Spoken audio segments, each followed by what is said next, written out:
मेघना बहन कुछ बताएगी अब आप लोगों को। सच साहिब बहन जी बताओ बहन जी, जो भी घटनाक्रम है आपने किस प्रकार से हैंडल किया, कैसे? ये थोड़ी तकलीफ हुई नहीं, ऐसा नहीं, पर परमात्मा हर पल हर क्षण मेरे साथ ही थे, हमारे सबके साथ थे। थोड़ा सा लगा कि शायद बंद करवा सकते हम, पर नहीं, परमात्मा खुद ही आगे ही खड़े थे हमारे साथ, क्योंकि हर पल हमारे साथ या क्या आगे ही खड़े रहते। पर एक हमको बात समझ में आई कि हमको पुलिस शासन ने बता दिया कि जो हम ये समझते हैं कि जो पीला पर्चा आ रहा है वो परमात्मा के हिसाब से नहीं आ रहा है, क्योंकि एक बार कोई अंदर जा रहा है तो वो वहाँ से कुछ लिखावट या कुछ भी यहाँ नहीं आती है, वो इनका हिसाब से ये पीले पर्चे निकालते। तो प्लीज़ हमारे सब भाई बहन हैं तो वो ज़रा समझो और सोचो कि ये क्या कर रहे हैं। आज पवन भगत जी जो बता रहे हैं वो बिल्कुल गलत नहीं है। आज हम भी, हमारे परमात्मा ने आंखें खोली, हम भी बहुत ज्योति सेवा पाठ सेवा करी और आज हमको पता चला कि हम खाली फुकट के पैसे डाल रहे थे। आज इधर उधर उन्होंने पैसे डाले, सचमुच हमको तकलीफ हो रही थी तब, पर अभी आज हमको बिल्कुल भी तकलीफ नहीं हो रही है। आज हमको अच्छा मार्ग मिल गया है और परमात्मा ने हमारी सबकी आंखें खोली और ये अच्छा मार्ग हमें दिखा दिया। करवाया था उधर बुलाया था ना कार्यालय। और बहन जी आपको कुछ बात बताएंगी कि हाँ, जैसे मैं खुद बोल रही हूँ कि मेरी आंखें किस तरह खुल गई।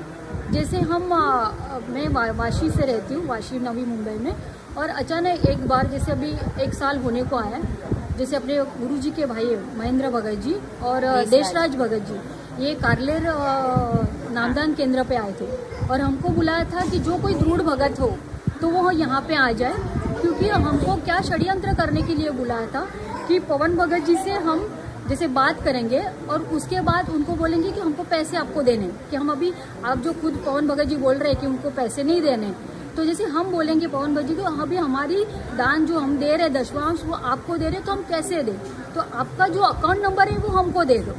तो जैसे अकाउंट नंबर से हमको उनको फंसाना था कि हम 1-2 जन भगत थे, जैसे 50 लोग गए थे वहाँ पे दृढ़ भगत हो, और उनको बता दिया था कि आप ऐसे करो कि जैसे फ़ोन करना है पवन भगत जी को और नंबर लिखवा लेना है।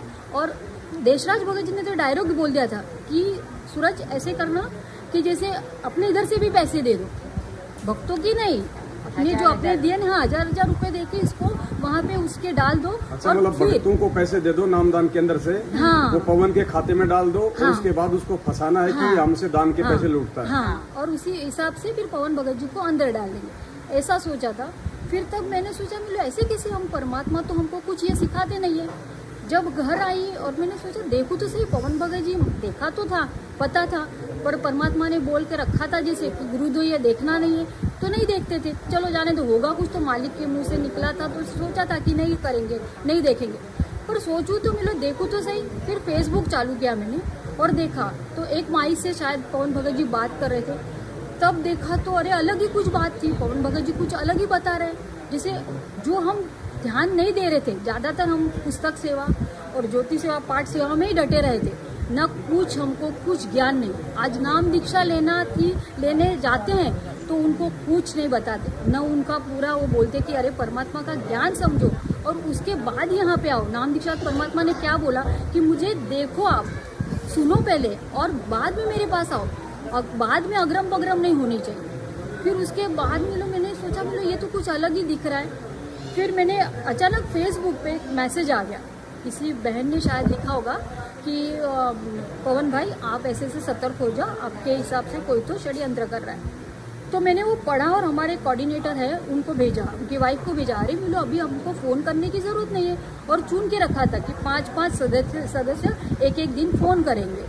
उसके बाद मैंने उनको भेजा तो उन्होंने बोल दिया कि आप मत कुछ किधर बोलो, हम भेजेंगे। जैसे हमारे मुंबई के कोऑर्डिनेटर है सूरज भगत जी, उनको भेजेंगे। फिर उन्होंने उधर भेजा और भेजने के बाद उन्होंने बोला कि ठीक है चलो, जितने 50 लोग आए थे उनको वापस दूसरे दिन बुलाया।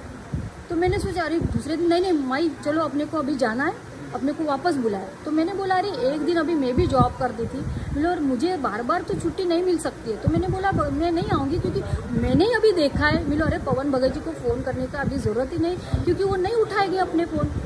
फिर भी नहीं आना ही पड़ेगा, मिलो नहीं भगत जी मुझे नहीं आना। फिर मुझे कुछ तो हुआ, परमात्मा ने बता दिया शायद कुछ होगा मैंने सूरज भगत जी का फ़ोन आया कि नहीं माई आपको आना पड़ेगा। मैंने बोला नहीं भगत जी, मुझे उस दिन मैं जब गई नामदान केंद्र पे, आज मुझे कारलेर में मुझे आज नाम दीक्षा मिली है। मैंने वहाँ पे जैसे 2019 में नाम दीक्षा ली है, पर उस दिन मुझे कुछ अलग माहौल लगा। मैंने सूरज भगत जी से बात की, बोले भगत जी ये कुछ अलग ही लग रहा है, मुझे वहाँ का माहौल अच्छा नहीं लगा। बोले आज परमात्मा अपने को ये सिखाने नहीं आते कि आप एक भगत को एक फंसाने की बात कर रहे हैं, बोलो ये गलत कर रहे हैं। तो उन्होंने बोले ऐसे कैसे आप सोच रहे हो, फिर मैं नहीं आने वाली। तो फिर ठीक है, उनको पता चल गया। और जैसे हमारे ग्रुप के हिसाब से, जैसे नामदान केंद्र के हिसाब से, जैसे लॉकडाउन में मुझे वो सेवा दी गई थी कि जैसे हर भक्त को, नए नए भक्त होते हैं तो उनको फ़ोन करके उनको थोड़ा ज्ञान समझाना। और उसके बाद बहुत से हमारे मराठी लोग थे तो सूरज भगत जी मुझे नंबर दे देते थे, उनसे प्यार से बात करके। कभी कभी मैंने शायद पहले पवन भगत जी की वीडियो देखे थे, तो उनका जो बोलने का तरीका ना, वो मैंने पता नहीं परमात्मा ने शायद दिमाग में डाल दिया था। तो उसी भाव से, उसी शब्द से मैं उस भक्त के साथ बोलती थी। और बहुत जन जैसे उस माध्यम से नाम दीक्षा नहीं लेना चाहते थे, क्योंकि वो जो अपने 11 नियम है परमात्मा ने बताए, वो किसी भक्त को पसंद नहीं थे कि अरे ये 11वां करना, 12वीं करना, वो कैसे, हमारे तो घर में कोई गुजर गया तो हम क्या करेंगे। तो मैं भक्तों को भी बताती, हमारे घर में क्या रोज मरते हैं क्या, साल में या कभी कभी कोई जाएगा, तब की बात तब परमात्मा देख लेगा। फिर इसके हिसाब से लोगों ने नाम दीक्षा भी बहुत ली, नहीं ऐसा नहीं। फिर ऐसे हुआ, मैंने सोचा कि अभी ये तो कुछ अलग लग रहा है। और जैसे अपना एक ग्रुप था, क्या नाम था उसका, रायगढ़ 7, कौन सा ग्रुप था वो, जगत वालों के लिए हमने ग्रुप बनाया था। तो उसमें महाराष्ट्र के हिसाब से जैसे मुंबई में रायगढ़ से सेवा मुझे लगी थी। तो जैसे 700 भगत आज मेरे पास थे, जगत वाले, उनको हर टाइम को हमको मैसेज डालना था। सदज्ञान रायगढ़ करके ग्रुप था, उसकी मैं एडमिन थी। और तब मैं डाला करती थी रोज का वो। और परमात्मा का तो कुछ ज्ञान नहीं, न मंत्र करना टाइम ही नहीं मिलता था, क्योंकि वो पूरे थे 6 बजे सेवा डालनी, उसके बाद 9 बजे डालनी, उसके बाद 3 बजे, उसके बाद 5 बजे और लास्ट में 7 बजे। ये पूरा दिन जैसे सतर्क रहना था कि मोबाइल हाथ में चाहिए, वरना फिर तुरंत वहाँ से आ जाता था, अरे अपनी बहन अपने नाम ये डाला नहीं, सेवा डाली नहीं। तो वो करके पता चला कि अरे हम तो परमात्मा का कुछ नाम कर ही नहीं रहे, ये फालतू का काम कर रहे। और उस वक्त तब परमात्मा, मैं खुद मानती हूँ कि परमात्मा ने जैसे कभी कभी बोलते हैं कि आपके मोतियाबिंद हो जाते, जैसे हम देख नहीं पाते कि क्या हो रहा है हमारे साथ। फिर उसके बाद मैंने उसी रात ये सूरज भगत जी को पता चल गया कि माई ने शायद पवन भगत जी से बात की, पर पवन भगत जी से मेरा कुछ नहीं, किसी बात, सिर्फ उनके 2 वीडियो देखे। एक वीडियो में मैंने बहुत परमात्मा के सामने रोई कि मालिक हम क्या कर रहे हैं, आज मिलो ये क्या हम कर रहे हैं, हमें 2019 में नाम दीक्षा ली, अभी तक मिलो नाम पूरा हो ही नहीं रहा हमसे, क्योंकि ये सेवा में हम पढ़े। उसके बाद मैंने सोचा मिलो नहीं, अभी अपने को बहुत उस टाइम में जॉब करते करते, आज मेरा छोटा सा क्यों नहीं, आज पार्लर है। आप सबको लगता होगा, पवन भगत जी ने भी बहुत बार बोला कि पार्लर की सेवा मत करो, पर मुझे ऐसे लगा कि आज जो 650 साल परमात्मा आए थे, तब वो धागे से जैसे चद्दर बनाते ना, तो मुझे लगा कि वो धागा मुझे आज परमात्मा ने दिया कि बेटा इससे तू रोजी रोटी कर ले, मैं जब तक आता हूँ तब तक, वो जब आ जाएंगे तो ये मेरा सब छूट जाएगा। जो परमात्मा ने जो छोटा सा मेरे पेट के लिए जो काम दिया वो मैं कर रही हूँ। हर वक्त मैंने परमात्मा से, जैसे पवन भगत जी के मैंने वीडियो देखे, तब मैं हर वक्त परमात्मा से बोल रही थी, परमात्मा मैं क्या करूँ, ये मैं कर रही हूँ या ठीक कर रही हूँ क्या। तो हर वक्त परमात्मा मुझे सत्संग के माध्यम से बता रहे थे कि बेटा जो कर रहे हो अपना काम है पेट के लिए, ठीक है उतना करो। उसके हिसाब से मेरा वो चल रहा था। उसके बाद इन लोगों ने क्या किया कि जैसे ये सब सेवा में एडमिन के हिसाब से उन लोगों ने रातों रात, जैसे मेरे मोतिया बिंदु जो मैं बोल रही हूँ, उन्होंने रातों रात सब ग्रुप से मुझे निकाल दिया। 11 बजे की बात थी, एक भगत का फोन आया, माई क्या हुआ आपको निकाल दिया। और मैंने देखा, मिलो अरे बाप रे ये क्या होगा। रात को हम सो ही देते मेरे भगत जी और हम सोए, दंडोत किया मालिक के सामने, रोए, मिलो मालिक ये रातों रात तूने क्या कर दिया। तब पता चला कि नहीं, परमात्मा ने कुछ शायद मोतिया बिंदु से मेरे आंखों में, तो वो मेरे निकाल दे कि बेटा वो मार्ग ठीक नहीं है। जो मार्ग आज पवन भगत जी दिखा रहे, आज वहाँ पे पता चल रहा है कि परमात्मा क्या है, गुरु क्या है, वो अभी अब पता चला। एक सत्संग के माध्यम से पता चला कि अरे ये तो ये सच बोल रहे, ये कहाँ गलत बोल रहे, हमको क्या किधर ये परमात्मा छोड़ के दूसरी जगह लेके ही नहीं जा रहे। उसके बाद फिर पता चला इन लोगों ने फिर वापस मेरे पास आए, सूरज बगा हमारे कोऑर्डिनेटर समझाने आए कि नहीं आपको पूरा काल ने झंझोड़ के रख दिया है। आपने 2019 में जो नाम दीक्षा ली थी, वो जो कुछ आपने से किया था मंत्र का, वो आपका पूरा खत्म हो गया। मैं रोती जा रही हूँ, बोले मालिक देख मेरे सामने फोटो था परमात्मा का। बोले मालिक ये क्या है, पर पता चल गया और उन्होंने बोला कि आपका वीडियो किया जाएगा, आप माफ़ी मांगो कि मैं आइंदा पवन भगत जी की वीडियो नहीं देखूँ। तो वो तो मुझे नहीं करना था कि बोलो सच्चाई तो पता चली। परमात्मा ने आज हर बुक खोल के दिखाई और हमको बता रहे कि आप पढ़ो, पढ़ के आप मेरे पास बाद में आओ। तो सोचा न जाने इस वीडियो में भी अपने को कुछ मिल जाए। फिर सोचा कि नहीं, बोलो मैंने उनको बोला बोलो ठीक है, काल ने मुझे झंझोड़ के रखा ना, ठीक है मैं देखती हूँ, मुझे थोड़ा टाइम लगेगा, मैं देख के फिर आ जाऊंगी ना, है मेरी सेवा जो थी। नहीं आपने सेवा कैसे डिलीट की आपने, क्योंकि फिर मैंने बाद में मिलो अभी इन्होंने हर ग्रुप से हर अपने साथ संगति के जो हमारे जो भाई बहन थे, जैसे अपने मैनेजमेंट वाले थे, उनको सबको बोल दिया कि अभी ये गुरुद्रोही हो गए, इनसे बात नहीं करनी। आज हर वक्त मुझे हर लोग मुझे शंका समाधान के हिसाब से भी फ़ोन करते थे। पर एक बार एक भगत लेडी ने मुझे फ़ोन किया, भगतमती ने, कि उन्होंने इतने नीचे गिरे हैं लोग कि जैसे अपने को नाम दीक्षा जब देते हैं तो अपने को जो फॉर्म देते हैं ना, तो जैसे वो लड़की ने मुझे फ़ोन किया कि माई ऐसे हो गया है कि ना गांव से हमारा जो हमने नामदान केंद्र से हमको जो फॉर्म मिला है वो बोलते उन्होंने मांगा है। तो मैं सोचूं मांगा है, ये तो कभी ऐसे हुआ ही नहीं, आज इतने सालों से हमने किया पर कभी फॉर्म अपने से लिया नहीं, सिर्फ साइन करके तो अपने को दे दिया।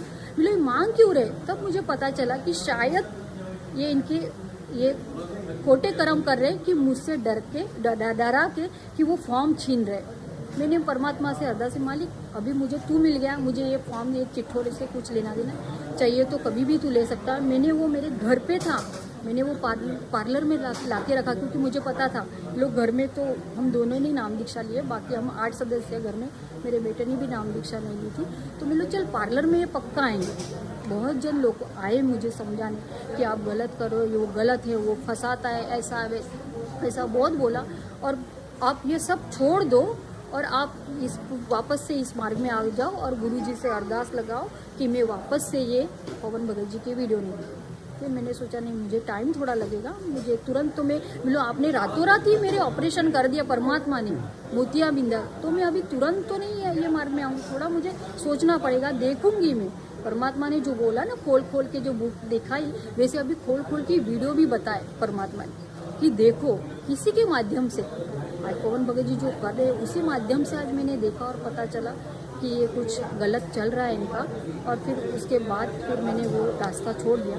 फिर भी एक बार ऐसे हुआ कि हमको करुणा माई करके है कि उनके हिसाब से फ़ोन करके उनको बुलाया गया कि इस माई को समझाओ, ये माई गलत रास्ते पर चल गई है, इसने परमात्मा का मार्ग छोड़ दिया, इसको समझाओ। भगत जी आवाज़ थोड़ा भाई कम करो, जो भंडारा कर रहे हो चुपचाप अपना भंडारा करो, थोड़ा इंटरव्यू चल रहा है।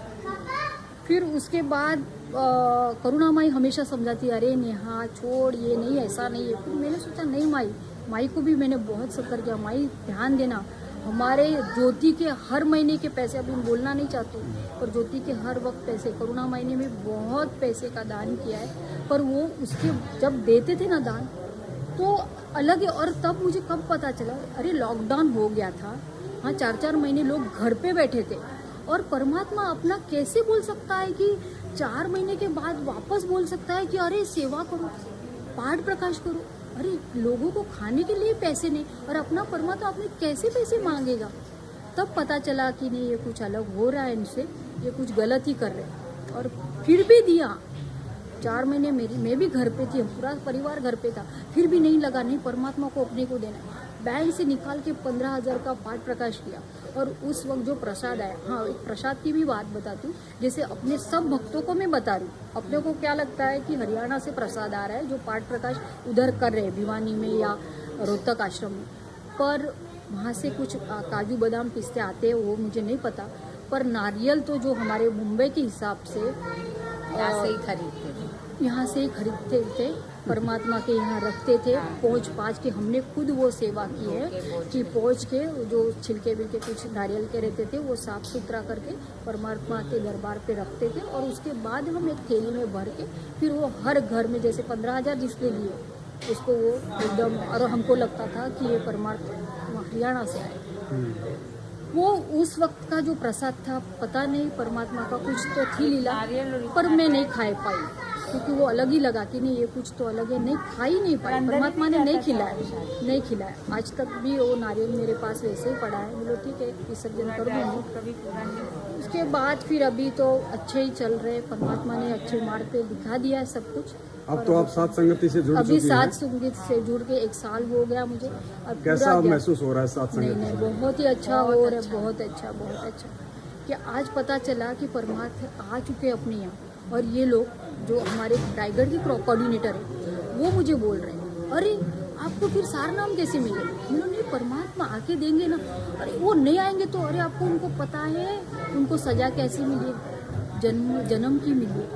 तो आज मुझे पता चला, आज ये जो परमात्मा ने ही अपने को दिखाई है बुक कि मैं खुद आऊँगा, तो फिर क्या ये आने वाले नहीं है? वो उधर ही है, जेल धाम में ही बैठने वाले हैं क्या? आज जो अपने जो भविष्य वक्ता है उन्होंने जो बताया है कि ये साल में ये होगा तब आएगा ये परमात्मा, तो क्या अभी क्या सोचेंगे क्या आएगा फिर? ऐसे ही बोले। फिर मैंने सोचा कि नहीं ये कुछ अलग ही इनको परमात्मा मतलब सतलोक आश्रम मैनेजमेंट हरियाणा को लगता है कि अब गुरुजी नहीं आएंगे, अब जेल से बाहर नहीं आने वाले हैं। उनके ऊपर आजीवन उम्र कैद की सजा हो चुकी है और सारा सिस्टम हम लोगों के थ्रू ही होगा। हाँ, बस ऐसे ही सबको लग रहा है। तो महाराष्ट्र के जो भाई बहन है उनको आप क्या मतलब एक संदेश देना चाहेंगे? नाही, मी सगळ्यांना नमस्कार करते, साहेब म्हणते की खरोखर डोळे उघडा, जसे माझे आज उघडले। आज बऱ्याच संगतीला म्हणजे आपले जे सगळे माझे भाऊ बहीण होते त्यांना आज सगळे जे माझ्याशी फोन करत होते त्यांना सगळ्यांना तुम्ही बंद करायला लावलं, पण आज परमेश्वराने मला हजारो लोक दिले जे आमची तुम्हाला आपल्याला सातसंगतीमध्ये वाटतात की 150-250 लोक, पण 150-250 लोक नाही आहेत, हजाराच्या संख्येने आहेत। गुरुजीने जे सांगितलेत की जे सुरमा जाणार आहेत ना ते सगळे नाही जाणार। आपण जे आता एवढे आपण 3 लाख वगैरे करोडो बोलतायत ही सगळी सतलोकमध्ये नाही जाऊ शकणार, मला तरी वाटते। कारण की 650 वर्ष असताना आपण त्या गणिकेला जर घेऊन हत्तीवर फिरले तेव्हा आपण मुख मोकलं की नाही, आपण सगळ्यांनी सोडलं त्यांना। मग आता आपण काय गॅरंटी की ते आपल्याला घेऊन जातील? क्या गारंटी क्या है कि वो परमात्मा अपने को इस जन्म में लेके जाएगा? क्योंकि हम भी अभी कर्म ही कर रहे हैं, गलत ही काम कर रहे हैं, कैसे लेके जाएंगे? तो वो सूरमा जो लेके जाने वाले हैं वो शायद मुझे लग रहा है कि यही होंगे, सात संगति वाले होंगे। तो प्लीज़ जो कुछ भगत भाई देख रहे हैं तो वो प्लीज़ इस मार्ग में आओ, देखो। पहले अभी जैसे परमात्मा ने बताया ना कि देखो, बुक खोल के, वैसे वीडियो भी देख के देखो, वो कुछ गलत नहीं बोल रहे हैं, अपने ही तरह ही भाई है, वो कुछ गलत बोल ही नहीं रहे। तो वो देखो और समजो, खरंच सांगते, सब बघून घ्या, ह्याच्यात काही खंडित होत नाहीये। आज खंडित झालं असतं, आज सूरज भगतजी मुंबईचे संभा कोऑर्डिनेटर, आज बरेचसे लोक होते, त्या लोकांनी माझ्याबद्दल जे काय बोलले असते की तुम्ही काळाने तुम्हाला अडकवलंय, तुम्हाला असं केलंय, पण आज मी व्यवस्थित आहे। आज माझे 2 काय म्हणतो ना की आपण सुखाची आज भाकरी मी खात आहे। तर तुम्ही पण समजा आणि बघा खरोखर की सात संगतीमध्ये आल्याशिवाय तुमचं पण कल्याण नाही, माझ्या मते तरी वाटते। आज हळूहळू बरीच संख्या वाढत चालली आहे। आज आम्ही अलिबागमध्ये जो हा कार्यक्रम केला आहे, खूप त्रास झाला आम्हाला, नाही असं नाही, पण म्हणतो ना तो परमेश्वर स्वतः पुढे होता आमच्याशी। आज आम्हाला बऱ्याच पोलीस आमच्या दारात पण येऊन गेले, पण आज परमेश्वर, आज आम्हाला परमात्माने, असं मला वाटते, आज गुरुजी सत्संग के माध्यम से मुझे बताते थे। जैसे मैंने बोला कि मालिक मैं सात संगति का कार्यक्रम करना चाहती हूँ, तो परमात्मा ने उसी सत्संग में मुझे बता दिया, बेटा तुझे मिनी सतलोक दिखा दूंगी वहाँ पर। आज मुझे वही, आज मेरे भाई बहन आए और हम आराम से, अभी पवन भगत जी भी आ गए हैं, अब आराम से सात संगति होगी। और सिर्फ वही मैं बोल रही हूँ कि बार बार मत परमात्मा को तकलीफ दो। ये आप इतने 100 जन यहाँ पे आते हो, 500 लोग आते हो रुकवाने, गलत है ये। परमात्मा ने जो बोला था ना कि मेरा मुंह काला मत करो, हम काला नहीं करें, हम बाहर डीजे लगा के उनका कार्यक्रम नहीं रख रहे। हमारे घर में जो जिसकी झोपड़ी है, जो जिसका रूम है, उसमें हम सात संगति कर रहे, तो हमको मत रोको। आप भी हमारे साथ जुड़ जाओ, हम साथ मिलके परमात्मा के साथ जाएंगे ना। आज परमात्मा जो आने वाले बाहर है वो हम सबको मिलके ही आने वाले। तो प्लीज़ एक विनती है आपसे कि आप बस छोड़ दो अभी ये। और महेंद्र भगत जी से भी बात करूँ, मंजू दीदी से भी बोल रही हूँ माई कि अपने पिताजी हमारे सबके भी पिताजी हैं, तो प्लीज़ आप भी सोचो ना, कुछ तो होगा ना, कुछ तो होगा। प्लीज़ आ जाइए हमारे साथ, सब हम सब मिलके हम साथ में करेंगे ना सत्संग। बिल्कुल, हम सब की यही कोशिश है कि परमात्मा उनको भी सद्बुद्धि दे और जिस कुमार्ग पे काल प्रेरणा से वे चल चुके हैं उससे अपने पैर वापस खींचें और सब भाई बहन मिलकर परमपिता परमेश्वर जी को प्रसन्न करें। वरना मालिक का तो विधान है, संविधान है, अगर कोई समझे तो ठीक है, ना समझे तो ठीक है। परमेश्वर का मार्ग और मिशन तो कभी ना रुका है, ना कभी ये रुकने वाला है। लेकिन ये जो दाव है इस बिजली पीढ़ी का, जो मौका परमात्मा ने दिया है, वो चूक जाएंगे। तो जितने भी भाई जो सतलोक आश्रम मैनेजमेंट हरियाणा वाले आज यहाँ आए थे और सात संगति रुकवाने का जिन्होंने को प्रयास किया था, उन सभी से प्रार्थना है कि आप लोग एक बार सात संगति में क्यों ना आ जाओ। अगर आपकी कोई शंका है, आपको कोई दुविधा है, एक बार आ जाओ सारे के सारे। अरे अगर तुम खंडित भी हो जाओगे तो तुम्हारे पास तो सुविधा है भाई, जाके शुद्ध करवा लेना। एक बार देख तो लो, अपनी शंकाओं का निवारण तो कर लो। बार बार क्यों भटकते हो, क्यों इन लोगों के आदेशों पे अपने कर्म फोड़ते रहते हो आप लोग। कभी इधर गए, कभी उधर गए, कभी पुलिस थाने में गए। पुलिस वाले भी तुम्ही को धमकाते हैं फिर बाद में तुम्हारी हरकतें देख के, क्योंकि तुम्हारा बोलने चालने का तरीका, तुम्हारा व्यवहार और सत्सेवकों का बातचीत करने का तरीका रात दिन का अंतर होता है। पुलिस वाले भी फिर हमको ये कहते हैं कि यार तुम लोग बिल्कुल सही हो, फिर ये लोग तुम्हारा विरोध क्यों कर रहे हैं। तो भाई और बहनों, प्रार्थना है एक बार या तो वीडियो देख लो, वरना सात संगतियों में आओ और नीर खीर का निवेरा करो। अगर सही है तो ठीक है और गलत है तो ठीक है, अपना बैठ के भक्ति करो। कि जानवरों की तरह लोगों के कहने पे क्यों भटकते रहते हो। तो हम सबकी तो यही प्रार्थना है। बाकी तो भाई अपने अपने संस्कार हैं, सबकी अपनी अपनी इच्छा है, अपनी मर्जी है, लेकिन समय आने पे उनके जो परिणाम है वो भी स्वयं ने भोगने पड़ेंगे। दूसरा आपका कोई साथी नहीं है, क्योंकि ये अध्यात्म है। सत्साई बहन जी, क्या नाम है आपका? सोमा दासी। सोमा दासी कोलकाता से है। कोलकाता से आई हैं? हाँ। अच्छा, कोलकाता से यहाँ महाराष्ट्र के अलीबाग में सात संगति के लिए आई हैं। हाँ। और कौन है साथ में? अकेले ही है। अकेले आई हो? देखो पुण्यात्मा, कहाँ से अकेले सात संगति में आई है बहन जी। तो क्या संदेशा देंगे भगत समाज को? संदेशा क्या दे, मतलब जुड़ी हो तो ऐसे ही परमात्मा की दया हुई और ना कोऑर्डिनेटर से जुड़ा, ना उसका भाई किसी रिश्तेदार से जुड़ा, किसी से नहीं, ऐसे ही दया हुआ। तो दया की परमात्मा ने, फिर जुड़ गया। फिर गया था नाम धाम लेने के लिए, ठीक है। वो कलकत्ता का श्रीरामपुर नगर में जो कोऑर्डिनेटर था वहाँ से गया था। फिर एक दिन बुक लेने गया था, वहाँ पे बुक लेके आया तो उसका बात हमको अच्छा नहीं लगी। बंगाली में बोलिए, कोई दिक्कत नहीं, बंगाल के भाई भी तो सुनेंगे। जो भाषा आपको, जो आप अच्छे से बोलती हैं आप उसमें बोलो। তো আমি কলকাতা থেকে গেছিলাম, ওই হাওড়া থেকে বালি আপনার শ্রীরামপুরে আছে ওদের কোঅর্ডিনেটর সৎসঙ্গতি ইয়েসের সঙ্গে জোড়ানো। এবার আমি গেছি, ওখান থেকে যাওয়ার সময় বইয়ের জন্য আমি গেছিলাম। অ্যাকচুয়ালি প্রথমে বই আনার জন্য গিয়েছি, তা আমার ওনার কথাবার্তা ঠিক ভালো লাগেনি, কেমন করে আমাকে বলেছিল। তা সেই দিনই আমি গুরুদেবকে বলেছিলাম যে গুরুদেব, তুমি যদি সত্যি হয়ে থাকো বা সত্যি থেকে থাকো, আমাকে তুমি যেমন করে হোক নামধাম দিয়ে দেবে তুমি নিজেই। তো এসে আমি মানে নিজেই গুরুদেব সেভাবে প্রেরণা করেছে, আমি পেয়ে গেছি নামধাম, ঠিক আছে। তা গুরুদেব এমনকি আমি এটাও বললাম যে গুরুদেব, আমি যে নাম পেয়েছি বা পাচ্ছি সেটা কি আমি করবো না। না, আমাকে তখন এসে আবার বললো যে না, আমার নাম সত্যি, আমি সত্যি। তো সেই দিন থেকে আমি নাম করে যাচ্ছি এবং আস্তে আস্তে ধীরে ধীরে সৎসঙ্গতির সঙ্গে আমি জুড়লাম এবং এর ভিডিও দেখলাম। আর আমার এমন হয়েছিল যে আমার দুটো টিউমারও ছিল, সেটাও ভালো হয়ে গেছে। আমি আর কি বলবো, পরমাত্মার অশেষ কৃপা আমার উপরে। আমি একাই জুড়েছি, আমার স্বামী ছেলে সবাই আস্তে আস্তে জুড়ুক। পরমাত্মার কাছে আমার অশেষ কৃপা, এটাই চাওয়া পাওয়া, बस। जय परम पिता परमात्मा की सत साई। सत साई बहन जी।